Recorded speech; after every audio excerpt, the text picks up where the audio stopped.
un auteur qui n'a pas été oublié. Poète et psychanalyste, Jean Fanchette aura connu une carrière littéraire riche. L'édition 2019 du prix Jean Fanchette, organisée sous l'égide de la municipalité de Beaubassin-Rosil, aura été le prétexte à une exposition, une manière de retracer le parcours de l'homme, de mesurer son héritage. La bibliothèque Olof Palme, du nom du premier ministre suédois assassiné, honorait ainsi un fils du sol parti trop tôt en 1992.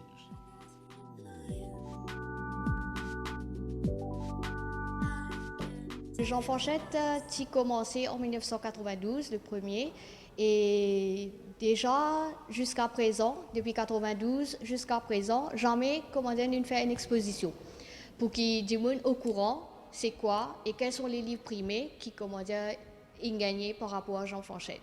C'est pourquoi cette année-ci, nous avons décidé, première fois, pour commander nous mettre sa œuvre à la disposition du grand public pour qu'ils aient découvert les œuvres de Jean Fanchette. Qui est Jean Fanchette? Ce livre Jean Fanchette, écrit par Jean Fanchette, et aussi livre primé de Jean Fanchette, le prix Jean Fanchette, et en plus, une affaire qui est un peu plus spéciale, c'est le document rare de la Bibliothèque nationale, qui effectivement pénalise les autres places. Ça se trouve seulement à la Bibliothèque nationale. Par exemple, nous avons l'affiche et annonce, le premier qui est publié en 1773, qui, là, pour gagner l'occasion, vous devez regarder ça ici. Par Nicolas Lambert, qui est l'imprimerie du roi, Voilà. et qui du coup il lance la presse à Maurice. Voilà, exactement. Alors, nous trouvons aussi, justement, puisqu'on peut cause un document rare, il y a une édition de Petrus Mock de Malcolm de Chazal, c'est intéressant de savoir aussi qu'il y a une édition en ourdou de Paul et Virginie. Autrement dit, il y a un petit réseau qui peut traîner dans une bibliothèque et qui mauricien mérite découvert. Exactement, c'est pourquoi là, nous regroupons tout ça là. Par exemple, nous avons Sydney, le premier roman français. Nous emmènons aussi, grâce à la Bibliothèque nationale de Maurice, nous avons le livre en hindi, le premier roman en hindi, Rajpunj. Et puis nous emmènons aussi une copie de l'annonce et l'affiche, comme mondial, c'est Malcolm de Chazal, Petrus Mock. Et nous emmènons aussi Robert Edward, le dernier tribut. Mais tout ça, c'est là vous gagnez l'occasion pour regarder ça de visu. Est-ce que Mauricien, de manière générale, quand le prix l'on tous les 2 ans, est-ce qu'il aurait un petit intérêt à venir de un livre, un étudiant peut-être? Bien sûr. Au contraire, quand ça un livre là primé, là, j'ai envie de découvrir qui un livre primé. Et d'ailleurs, là, nous pouvons penser, puisque nous pouvons faire cette exposition-là, après ça, nous pouvons faire un coin Jean Fanchette même, prix Jean Fanchette, là où nous pouvons mettre tout, nous pouvons disposer tout pour là, capable de consulter ou même prendre un emprunt. Parce que nous, c'est plutôt faire découvrir, et même par exemple les auteurs mauriciens, faire mauricien, découvrir auteurs mauriciens. Et du coup, ça donne des idées. Peut-être qu'il est capable de faire une mini-exposition comme ça, pour tirer un livre depuis le rayon, faire découvrir les autres auteurs mauriciens qui n'ont un peu oublié. Bien sûr. Et peut-être après, ce qu'il nous peut faire, c'est plusieurs, comme vous pouvez dire, une mini-exposition par rapport avec un auteur mauricien qui est là, qui ne connaît. Il est déjà dans nos bibliothèques et peut-être que je ne connais pas vraiment, mais nous, là, nous pouvons exposer pour qu'ils soient capables de venir découvrir ça et connaître grand auteur mauricien de Maurice. Le vernissage de cette exposition a eu lieu le 24 juin 2019 au Plaza Rosil. Les amoureux des mots ont ainsi goûté aux interventions lors de cette soirée littéraire d'exception.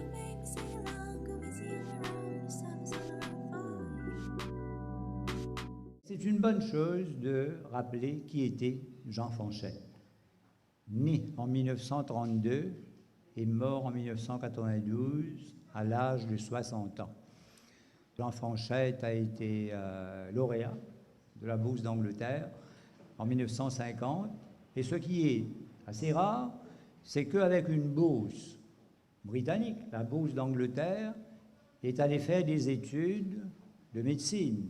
Il est devenu neuropsychiatre, plus tard psychanalyste, à Paris, grâce à l'intervention de M. Georges Duhamel, président de l'Alliance française qui était à Maurice. Et autre chose, il était lauréat, côté classique. Avant, il n'y avait que 2, pas comme aujourd'hui, un lauréat moderne et classique. donc latin et grec. Et il est parti faire des études de médecine. Jean-Marie Leclésio, prix Nobel de littérature en 2008, préside le jury du prix Jean Fanchette. Il n'hésite pas à montrer son admiration pour cette initiative municipale. Un exemple qu'il cite, même en Chine. Je passe une grande partie de mon temps en Chine et j'explique aux étudiants de ce pays, qui est le plus grand pays du monde, en taille et en population, je leur dis, il existe un pays qui est parmi les plus petits de la planète, dans lequel une municipalité d'un petit, je ne dirais pas un village, d'un petit bourg, a consacré un budget important pour l'édition de textes qui sont présentés sous forme manuscrite et quelquefois aussi sous forme de livres. Donc c'est un effort tout à fait remarquable. Je ne sais pas si c'est unique au monde, peut-être, je n'ai pas vérifié, mais je ne suis pas sûr qu'il y ait un autre prix dans le monde qui soit attribué par une municipalité de la taille de Beaubassin-Rosil à des écrivains complètement inconnus. Au moment où ils remettent leurs manuscrits pour la lecture en vue du prix, ils sont inconnus. Par la suite, ils peuvent devenir connus puisqu'ils vont être publiés, ils vont être lus, ils vont être critiqués, positivement ou négativement, mais enfin, ils vont commencer à exister comme écrivains. Donc c'est un effort tout à fait remarquable et c'est de cela que je veux remercier la municipalité de Beaubassin-Rosil. Et la littérature, n'est pas un art facile. C'est un art de la lenteur, c'est un art de la réflexion. C'est tout à fait contraire à notre époque. On peut se demander, dans les temps modernes, à quoi sert la littérature. Nous avons la production considérable de films, de courts-métrages, de séries télévisées. Le visuel et l'audiovisuel ont le pas sur tout ce qui est littéraire. Ils dominent la situation dans les médias. Et pourtant, la littérature résiste. Et en voici la preuve.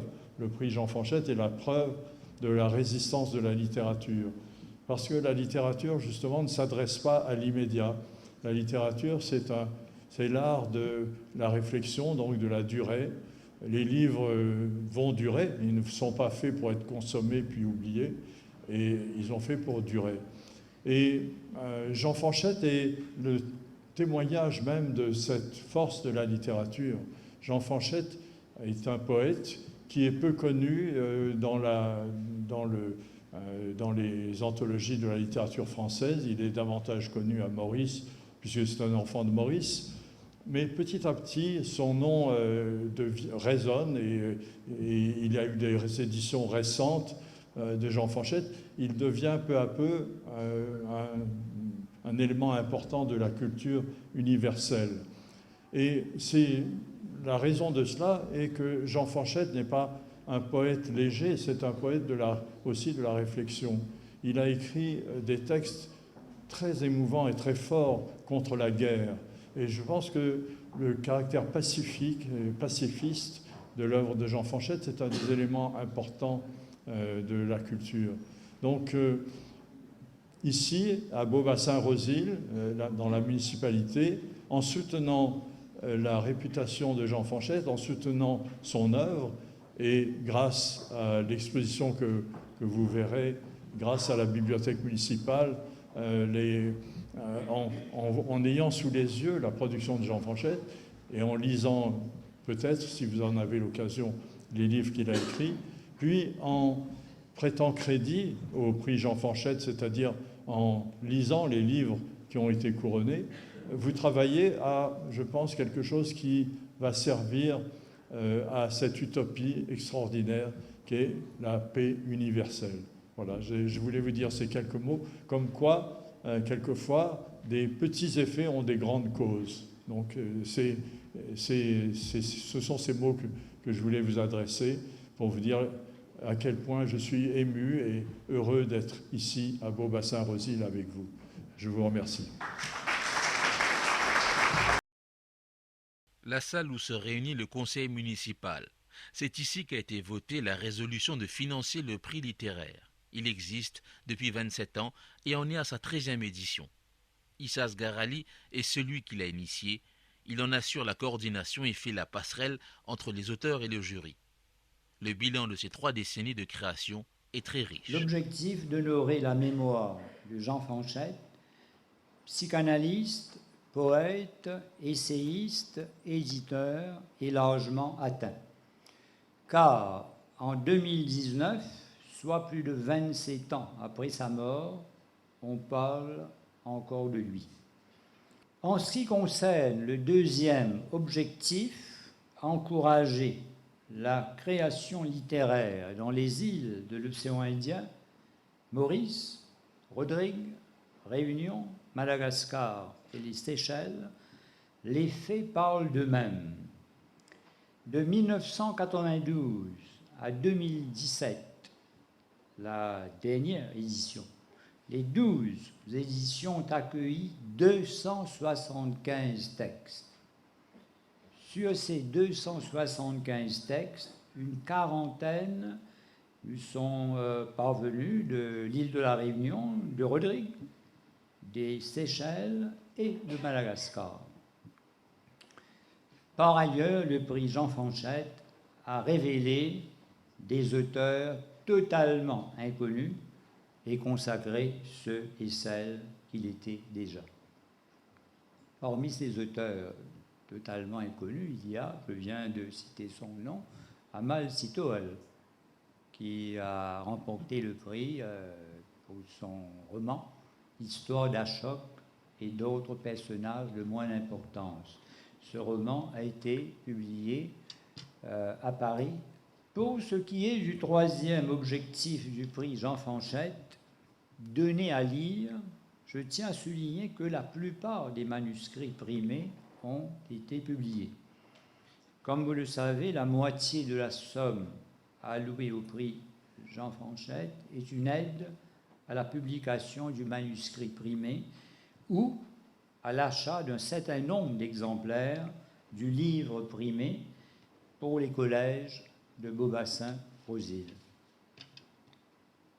Cette année, nous avons reçu 29 textes en 2 mois, c'est-à-dire entre le 15 janvier et le 15 mars. Ça prouve que les gens n'attendent pas, ils savent qu'il y aura le prix tous les 2 ans, donc ils écrivent. Ils n'ont pas écrit en 2 mois. Donc, ce qui signifie que c'est un prix qui est donc c'est-à-dire un prix qui est très convoité, on va dire. Donc, 29 textes en 2 mois. Et nous l'avons ouvert, comme en 2010, 2013, 2015 et 2017, à la fois aux manuscrits inédits et aux livres publiés, comme je viens de dire, depuis la dernière édition, pour pouvoir disposer d'un plus grand choix, puisque, vous vous en souvenez, le prix n'a pas été attribué à 2 reprises. En 1992, sous la présidence de Michel Deguy, et en 2008, sous celle de Jean-Marie Leclésieux. Donc, c'est-à-dire qu'on n'est pas forcé de donner le prix. Enfin, on souhaite le faire, mais il ne s'agit pas de donner le prix à n'importe quel texte. Alors voilà, 2 fois, donc le prix n'a pas été attribué. Je voudrais vous faire part ici d'une préoccupation du jury du prix Jean Fanchette concernant les manuscrits sélectionnés, comme dans tout prix littéraire, mais non primés. Il y a toujours le lauréat ou les lauréats, les 2, mais il y a toujours à peu près, donc il y a des textes qu'on remarque. Alors, il y a donc toujours, pour chaque édition, 6 ou 7 textes qui se dégagent du lot, mais qui ne sont pas finalement choisis par le jury. En 13 éditions, ça fait beaucoup, ça fait environ 90 textes. C'est dommage, car ces textes pourraient être publiés et devraient l'être s'ils sont revus, réécrits, parfois sous la direction d'un éditeur professionnel. Nous invitons donc d'une part les éditeurs et les fonds d'aide à la publication à soutenir la publication de ces textes. Ça fait beaucoup déjà, 90. D'autre part, les auteurs à œuvrer pour que le texte ne tombe pas dans l'oubli. L'édition 2019 aura vu 2 auteurs être récompensés. Adit Tanou pour le roman de Nalini et Gabriel Vier pour Vent d'Est. Une fois encore, le jury du prix Jean Fanchette 2019 souhaite exprimer sa reconnaissance pour le travail que fait la municipalité de Beaubassin-Rosil afin de soutenir la création littéraire dans l'océan Indien. Ainsi, elle donne un encouragement précieux pour tous ceux qui aiment la littérature et un exemple important en vue de l'harmonie culturelle. Les jurés du prix Jean Fanchette 2019, après délibération, sont convenus de ce qui suit. Le prix Jean Fanchette 2019 est attribué à 2 lauréats ex aequo. L'un, M. Adit Tanou, pour son ouvrage Abélard ou le roman de Nalimi, écrit dans une belle langue et qui joint l'intrigue romanesque à l'étude de l'opposition interethnique dans l'île Maurice contemporaine.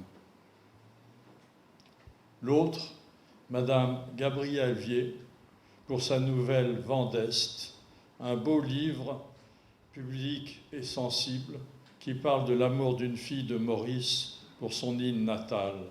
C'est un beau texte qui donne au lecteur le sentiment d'un entêtant parfum de nostalgie.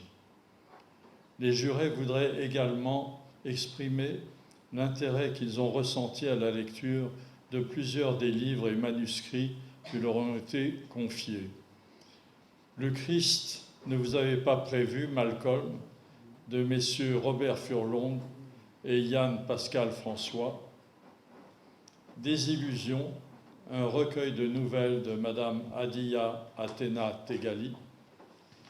Mamselle Rose d'Ibrahim Ibrahim Sa. Les amours créoles de Jasmine et Roland, un roman rodrigué de François-Patrick Jean-Louis, ainsi que le livre pour la jeunesse, Les papillons de Richat, d'Amarnath Hosseini.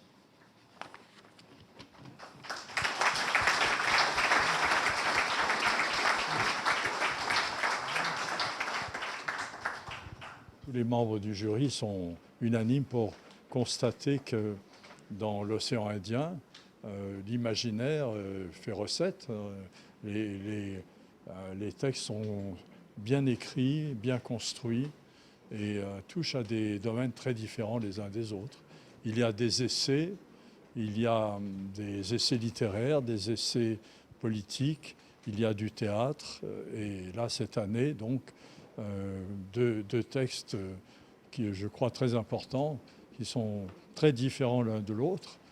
Un texte qui touche à la réalité contemporaine de Maurice et les relations entre les ethnies à Maurice, un point très important de l'histoire mauricienne contemporaine.